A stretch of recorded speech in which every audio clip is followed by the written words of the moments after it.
Hello and happy hump day. Happy Wednesday to everyone out there. Halfway through the week or halfway to the weekend, however you want to look at it. I'm Janelle Anise, Sunday Meal Prep, if you don't know me. And so I've been doing a lot of live discussions and some live cooking just to drum up some more excitement about Favorite Chef, which I've been a contestant in.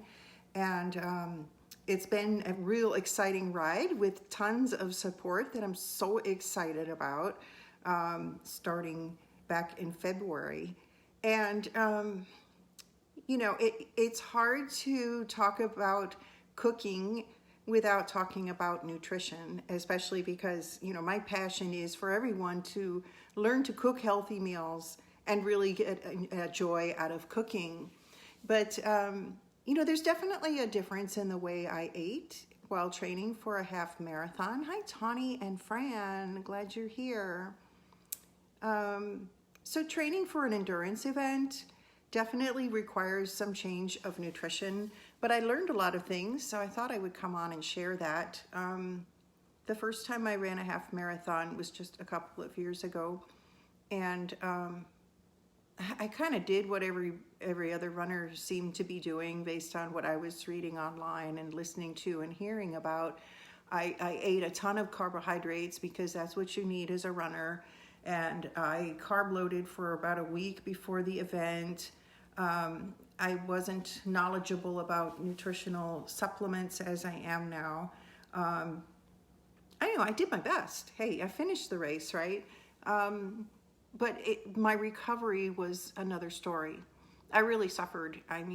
For a month, I was just literally broken, which really means that I was probably undertrained, but probably didn't have the right nutrition to fully recover and nourish those very stressed bones, muscles, everything in the body.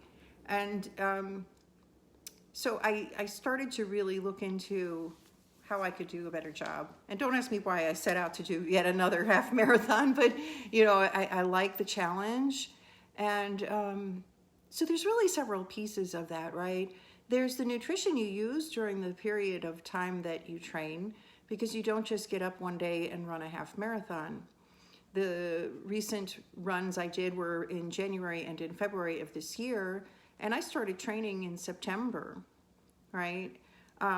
So your nutrition is during the training, right? And of course, you're building up mileage as you go, along with some days, of course, and I'm not here to train people on running, but most runners will have a plan that includes some days of a short run, a long run day, and some days where you're doing interval type running, and then other types of training to, of course, strengthen the body and be well-rounded and ready for the event. So you definitely need good nutrition for that, especially as those weekend runs start to get longer and longer. Saturday was my day, to do a longer run. Longer run, when you start, maybe just over a 5K, 4 miles, and it goes up and up and up until you're running a pretty good distance on the weekend, an 8-10 mile run when you get to a peak. So even that is a lot. So you need proper nutrition, and it's looks like my connection blinked out, but I think I'm back, so hopefully you can still hear me. So there's definitely the nutrition building up to the event, and that goes along with the training itself. Like I said, in the past, I definitely overate, thinking I had to just load up with carbohydrates in order to run. I think I may have weighed myself down. Stephanie, I'm good. Okay, good. If anything. But, you learn from experience, and you learn from people who have great information, and that's what I did. So then, of course, the next part is the week of, the day of, and what to do for recovery. So I'll share what I did this time, because I ran a personal record in January, and then for some weird reason, the timing of it all, I had another half marathon 3 weeks later. And not only did I get a personal record in January, but I improved my time by over 8 minutes the second one, which is to me, it felt like a pretty good increase. But what I did was I tweaked things a little bit, and I kind of knew better, so it really made sense. Yeah, carb load to sleep to a certain extent, but not too much, right? So I'm here to share what I did. So first of all, September through January, training for the half marathon. Just good, sensible eating. I eat nutritiously. I eat clean. I don't eat any processed food. I would say I eat 90% on point, perfect. That 10% though is non-negotiable, the processed foods. But yeah, I'll have occasional treat or, pizza or things like that. But I eat very healthy, clean food, pretty high protein diet, grass-fed beef, and quality food. And you can see that from my cooking and my page. You can see kind of what I eat. And that promotes good health. I supplement, of course, with a broad supplement, something for endurance, omega-3s, and I do use a pre-workout when it's going to be maybe more than 5 miles. Okay, so the supplementation has definitely been something that has improved my athletic performance and my day-to-day performance. Taking a joint supplement has been a game changer. My knees used to swell by about 3 inches just doing a 5K, and they're fine now. So those are some of the changes I made, keeping the eating clean, not loading up on carbs, and just eating well and supplementing very smart, good quality. I don't buy my supplements the same place I buy my paper towels, very good quality. But keep in mind, you can't out supplement a poor diet. So it really starts with the nutrition. So those Saturdays when I did a long run, one thing I was I kind of enjoyed actually, I would run fasted other than the pre-workout, but come home and make a really hearty breakfast to follow up the run. And no doubt you're hungry. Gotta hydrate. So I would hydrate like crazy and use a hydration supplement as well, and make a breakfast that has plenty of protein and good quality carbs. And that allowed for muscle recovery. So the carbs after the run was always important. And I pretty much, maintained that as a tradition. That was going to be my day where I had this glorious breakfast. And even sometimes, I'd make high protein pancakes or different things like that for breakfast. So you need that recovery. Now, I would usually have a lighter lunch and then a normal dinner all the way through. So that would be the pattern. So then when it comes to the week of the run, a lot of runners start what they call carb loading the whole week before. I really didn't see the point of that, because if I eat an extra over and above what I need carbs on Monday, I hardly see how that's going to help me on Saturday, right? But I was even more mindful than usual, let's just say, the week of a run, making sure that I was getting really well-rounded nutrition, good protein, healthy carbs. Given that the race is on Saturday, Thursday evening, I did make sure that I had healthy carbs as part of my dinner. Sweet potato would be an example. Plantains, my favorite carb of all, because they're high in potassium. So I would definitely ramp up the carbs starting on that day. And I took a double dose of my joint supplements starting a couple days before the event, the day of the event, and a few days after, because you're hammering on your body for a half marathon race.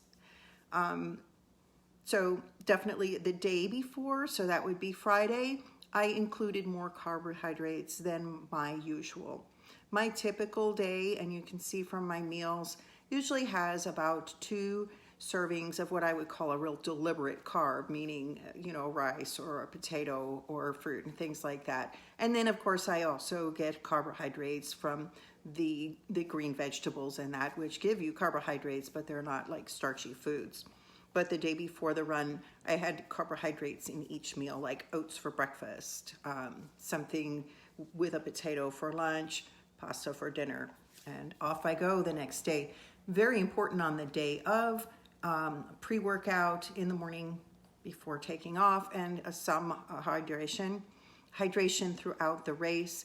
One thing I learned, the first half marathon this year, I took my energy gel at about the 7 mile mark, almost 8 miles when I started to feel run down, to put it simply. And while it helped and I finished and I got a personal record, I changed my strategy the second time. I did the exact same nutrition leading up to the race because I felt that served me well. But what I did was take the gel earlier in the race at about the 6 mile mark so that it was already there working for me and helping me propel through the race. And I honestly didn't feel that high level of exhaustion until about the 10th mile the second time. So I think that served me well. I think my point here is I think every runner sort of plays around with this and learns what works for them. But, I think at the end of the day, what's going to work for everyone is sound nutrition and, quality all the way and plenty of hydration. I know I said we were talking about food, but the hydration is so critical, especially after the run. My following the run nutrition was also very deliberate because, face it, your body's depleted. I know that, these were virtual events, and I know at the live events, they serve beer and pancakes at the end, and it all sounds great, but my gosh, your body is starving for what it truly needs. I actually both times made a protein shake that included quality protein, figs. They're sweet and they contain a lot of potassium. So it's just a really nutrient dense food. Some strawberries or blueberries. I had one time blueberries, one time strawberries, almond milk, simply because I don't tolerate dairy too well. And the protein, whip that up. And that was the first thing I consumed after plenty of hydration, just to put into my body the protein, the carbohydrates, the potassium, and just allow my body to start healing. Then, of course, there's all the self-care that isn't nutrition-wise, right? Just icing and, all that kind of thing.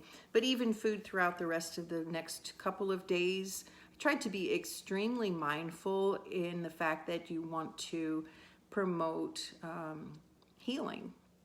So quality protein, quality carbohydrates, plenty of good food. Isn't that the way to eat all the time? But I think you're particularly mindful when your body is healing.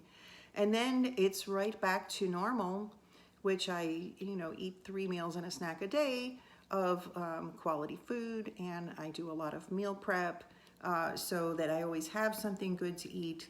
And I continue to supplement, which, using joint support and the omega-3 and the balanced nutrition and my endurance supplements have helped me remain pretty healthy. I'm not a young person. I'm 62 and I ran these events and I did pretty well.